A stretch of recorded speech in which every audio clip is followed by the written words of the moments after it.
Man tāds prям paziņojums vai ziņa priekš klientiem, kuriem ir blondi mati. Lūdzu, es jūs lūdzu, nelietojiet nekādas eļas, un tīpaši neprofesionālas eļas uz mitriem matiem. Ja jums ir blonds, krāsots vai balināts, lūdzu, nelietojiet eļas. Kāpēc? Kāpēc es tā ar jums tagad runāju? Man ir jau dažādas klientes ar blondiem matiem, kuri lūst savi mati, tāpēc, ka viņi lieto eļas. Eļas uz mitriem matiem, es jau 100 reizes par to runāju. Eļas, kad jūs liekat uz mitriem matiem un pēc tam žāvējat ar fēnu un taisnojat ar taisnotāju, это vispār finish.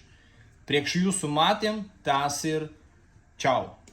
Все, jūsu mati lūst, tāpēc, ka eļas uz mitriem matiem un termo, viņi paliek par kristāliem un viņi sausina un boja jūsu mati. Lūdzu, izdariet, kā es jums pateicu. Nelietojiet eļas, lietojiet labu šampunu, masku, kondicionieru. Ja gribas, tad kad jūs izžavējat un uz sausiem matiem drusciņ eļas.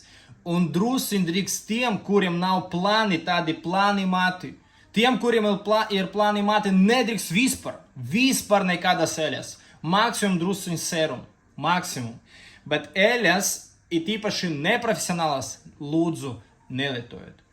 Lūdzu, ja jūs gribat, lai jūsu mati aug, lai būtu stipri, lai viņi nelūst kaut kur šeit, vai tur, lai nelūst, lūdzu, nelietojiet. Eļas nedrīkst.